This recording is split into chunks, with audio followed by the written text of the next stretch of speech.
आपको बता रहा हूं एक आदमी क्या कर सकता है, दो आदमी क्या कर सकते हैं। भारत की पार्लियामेंट में 540 एमपी हैं। अगर मैं और इम्तियाज जलील 5 मिनट के लिए तकरीर स्पीच देते तो बीजेपी के 300 एमपी खड़े होकर बोलते बैठ बैठ बैठ बैठ, और हम अपनी बात करते रहते, उनकी परवाह नहीं करते, उनको हिला के रख देते। ट्रिपल तलाक का मसला आया, कांग्रेस बीजेपी ने देख लिया कि कौन दीवाना खड़ा होकर 5 मिनट में धज्जियां उड़ा दिया ट्रिपल तलाक के कानून की। CAA का कानून लाया मोदी ने, तो मैंने बीजेपी के 300 एमपियों के सामने कहा मोदी मैं इस काले कानून को नहीं मानता, उसको फाड़ के फेंक दिया। ये मिजाज पैदा करना पड़ेगा। तुम जब तक आवाज नहीं उठाओगे कोई तुम्हारी सुनने वाला नहीं है। जब बच्चा रोता ना तो तभी अम्मा दूध पिलाती, बच्चा रोए तो अम्मा दूध पिलाती ना। मैं तुमको रोने के लिए नहीं कह रहा हूं, नूरानी कॉलोनी के लोगों मैं तुमको रोने के लिए नहीं कह रहा हूं। जिसने तुमको 10 साल रुलाया, तुम 10 तारीख को उसको 10,000 मरतबा रुलाओ। मैं तुमको रोने को नहीं कह रहा, मैं तुमसे कह रहा हूं कि मुस्कुराओ। मैं डरने वालों से नहीं हूं, मैं सिर्फ अल्लाह से डरता हूं और अल्लाह से डरता हूं। एक पिक्चर बनाई थी, उसका जर्मन नाम याद नहीं आ रहा मुझे। फिर वो क्रिस्टलाक का एक वाकया हुआ, राइस्टाग को जला दिया गया, उसके बाद यहूदियों का कत्लेआम हुआ। ये समझो बात को आप, भारत के प्राइम मिनिस्टर हैं, 133 करोड़ जनता का प्राइम मिनिस्टर, मगर क्या बोल रहे, पिक्चर के प्रोमोटर बन गए प्राइम मिनिस्टर, एक पिक्चर के डिस्ट्रीब्यूटर बन गए, एक पिक्चर के डायरेक्टर प्रोड्यूसर बन गए मोदी जी। देश के प्रधानमंत्री और आरएसएस से हम कहना चाह रहे हैं सबक हासिल करो हिटलर से, सबक हासिल करो हिटलर से कि हिटलर ने कैसे यहूदियों को 70 लाख यहूदियों को खत्म कर दिया था, कैसे नफरत पैदा कर दी थी जर्मनी के जर्मनों में कि यहूदी गंदे हैं, गद्दार हैं, झूठे हैं, जर्मनी के नहीं हैं। ये राह पर कहीं वो मुल्क, हमारा मुल्क ना चला जाए।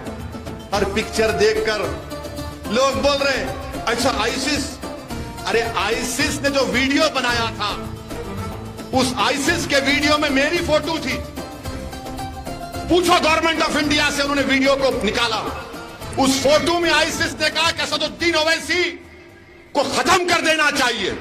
ये अजीब मामला है, आईसिस मेरे को खत्म करना चाहती और भारत में नाथूराम गोडसे की नाजायज औलाद मेरे पे गोली चलाती। मैं दोनों के दरमियान में फंस गया, यानी मेरा हाल ऐसा हो गया कि फंस गई रजिया गुंडों में, इधर इन्हों भी मारते उधर उन्हों भी गोली चलाते।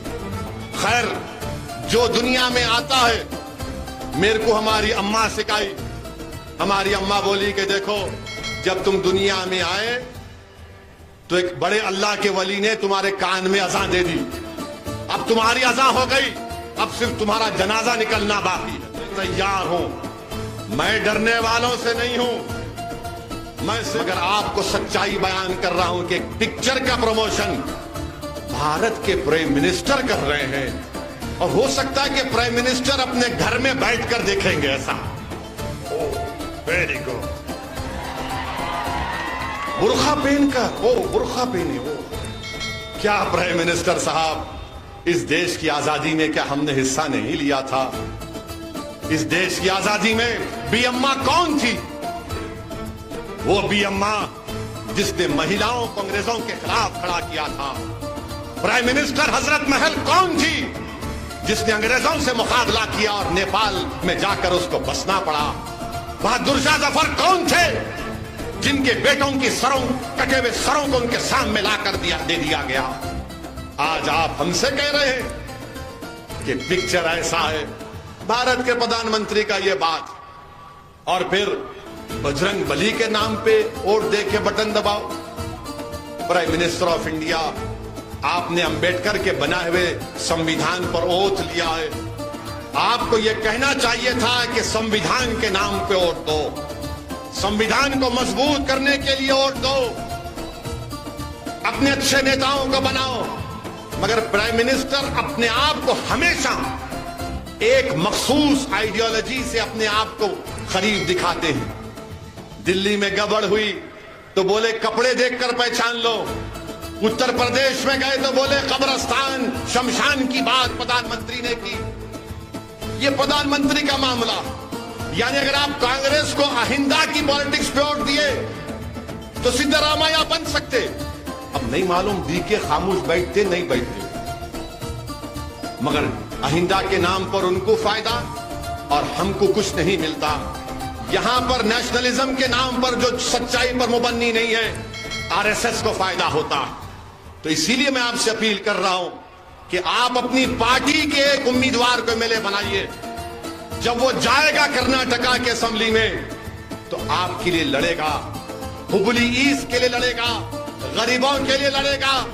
और अगर मजलिस के उम्मीदवार को आप कामयाब करेंगे, दुर्गप्पा बिजवाड़ को, तो पूरे इंडिया में, पूरे भारत में लोग जलजलाएंगे कि ये क्या कर दिया आप लोग, ये क्या कर दिया आप लोग। याद रखो, अंबेडकर को भी, बाबा साहेब अंबेडकर अगर कॉन्स्टिट्यूएंट असेंबली में गए तो उसमें भी गरीबों और मजलूमों की ओर से बाबा साहब जीत कर गए थे।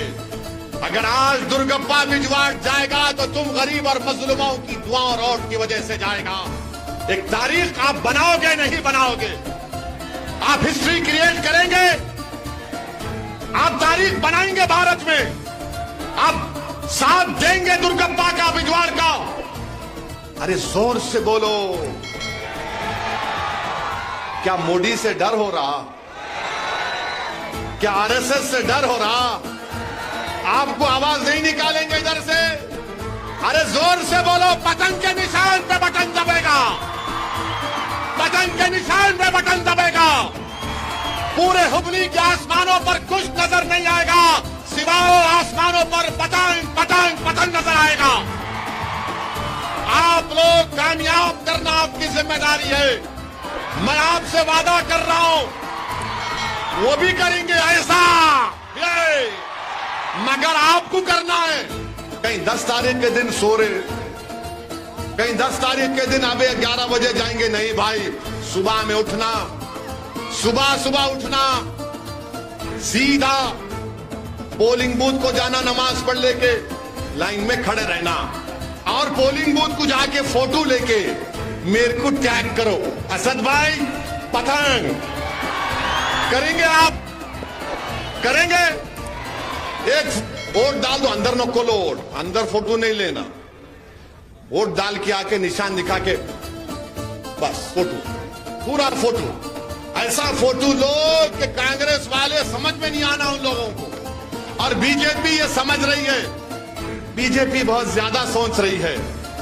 आज आप देख लो, कर्नाटका में बीजेपी गवर्नमेंट नहीं बनाएगी इंशाअल्लाह। मोदी जी आप कितना भी फिर लो, आप क्या क्या करते कर लो, कुछ नहीं होने वाला है, क्योंकि करप्शन चिपक चुका आपको।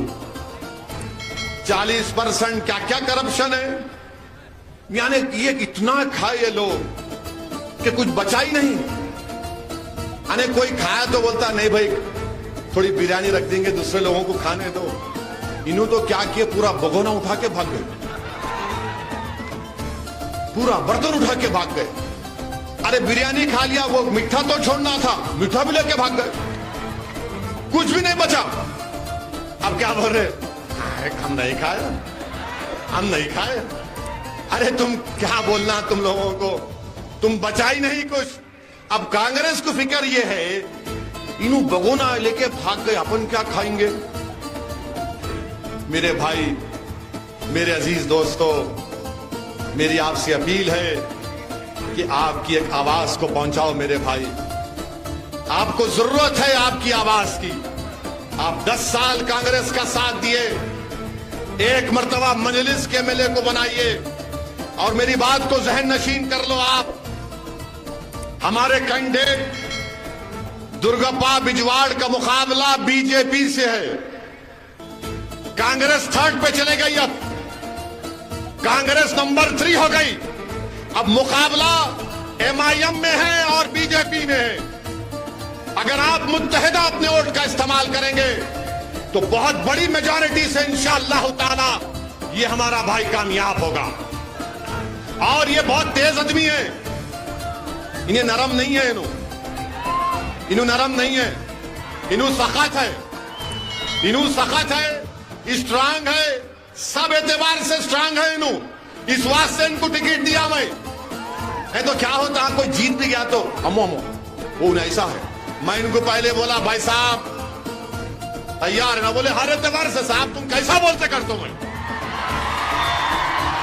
मैं बोला दुर्गप्पा साहब ज्यादा नको करो, खाली जीतो। जीतने के बाद ये गरीबों के भरोसे को शर्मिंदा होने मत दो। और जब ये कामयाब हो जाएंगे मैं जिम्मेदारी ले रहा हूं आपकी इंशाअल्लाह ताला। मैं कम से कम 2 महीने में एक मर्तबा यहां पर आऊंगा, नूरानी कॉलोनी को आऊंगा, यहीं बैठेंगे हम और दुर्गप्पा साहब के साथ बिठा के उनको पूछेंगे भाई ये गरीबों का कितना काम हुआ, क्या क्या पानी का मसला हल हुआ, दिन में रोज पानी आ रहा नहीं आ रहा, ये सब होगा इंशाअल्लाह ताला। मगर शर्त यह है कि आपको अपना एक एक वोट पतंग के निशान पर देना है। यहां पर मुकाबला बीजेपी से है, यहां पर मुकाबला कमजोरों का ताकतवर से है। और मेरी जिंदगी का मकसद ये है कि कमजोरों को ताकतवर बनाया जाए, जो आखिरी लाइन में है उनको सामने की लाइन पर लाया जाए।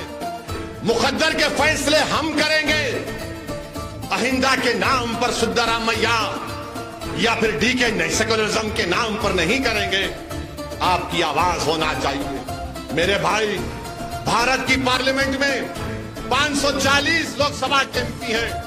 लोग बोलेंगे आपसे कि दुर्गप्पा बिजवाड़ जीत जाएगा तो एक आदमी या 2 आदमी क्या करेगा? तो मैं आपको मुतमईन होकर वोट डालो मजलिस को, ताकि कर्नाटका की विधानसभा में एक आवाज पहुंचे कि कमजोरों ने मिलकर ताकतवरों को हराया, मजलूमों ने मिलकर जालिम की ताकत को मिसमार कर दिया। क्या 10 तारीख के दिन पतंग के निशान पर बटन दबेगा? बटन दबेगा, पतंग पर बटन दबेगा। तो लगाओ मेरे साथ नारा MIM पार्टी जिंदाबाद। अस्सलाम वालेकुम व रहमतुल्लाहि व बरकातुहू।